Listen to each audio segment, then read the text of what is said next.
ব্যস্ততাও। রাঙামাটি থেকে যুক্ত হচ্ছেন সহকর্মী জিয়াউর রহমান জুয়েল। জুয়েল, আপনার থেকে জানতে চাই যে হোটেল মোটেলগুলোতে পর্যটকের চাপ কেমন দেখতে পাচ্ছেন?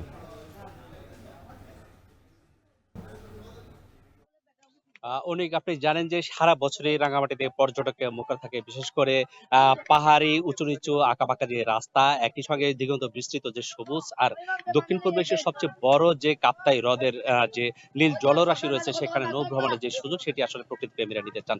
আমরা কথা বলেছিলাম রাঙামাটির যে হোটেল আবাসিক হোটেল ব্যবসায়ীদের সঙ্গে তারা যেটি বলছেন, কোথাও ৮০ থেকে ১০০% পর্যন্ত আবাসিক হোটেলগুলো বুকিং হয়েছে এর মধ্যে। একটুখানি বলে রাখি যে আগামী ফেব্রুয়ারি ২১ তারিখ পর্যন্ত বেশ ভালো বুকিং রয়েছে। আগাম বুকিং এর কথাই যদি বলি। এর মধ্যে আমরা কথা বলেছি আ সাজেক আমাদের অন্যতম পর্যটন স্পট সেখানেও প্রায় শতভাগ বুকিং রয়েছে।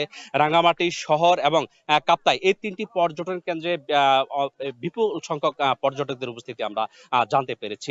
আমি এখন অবস্থান করছি রাঙামাটি শহরের ঝুলন্ত সেতু এলাকায়। সেখানে সকাল থেকেই আমরা ব্যাপক পর্যটকদের উপস্থিতি দেখেছি। বিশেষ করে দূর-দূরান্ত থেকে যারা এসেছেন। আমি একটু বলে রাখি যে রাঙামাটি এ এই পর্যটন সেতু এবং একই সঙ্গে রাঙামাটি শহর, শাহজাগ এবং কাপ্তাই ৩ টি পর্যটন কেন্দ্রে সাধারণভাবে দৈনিক ১৫ থেকে ২০ হাজার পর্যটকদের উপস্থিত হয় এবং সেই ছুটির দিনগুলোতে এটির সংখ্যা বেড়ে ৬০ থেকে ৭০ হাজার পর্যটক হয়। এই অবস্থায় আসলে সেখানে পর্যটকদের ব্যাপক উপস্থিতি আমরা দেখেছি। আগামী ফেব্রুয়ারি পর্যন্ত যেহেতু এই পর্যটকদের ব্যাপক উপস্থিতির কথা আমাদের ব্যবসায়ীরা বলছেন। সব মিলিয়ে একটি চমৎকার আ আ পর্যটন ব্যবসা এই সময়টাতে পার করবেন বলে আমাদের জানিয়েছেন ব্যবসায়ীরা। রাঙামাটি থেকে এই ছিল আমার কাছে সবশেষ। অনেক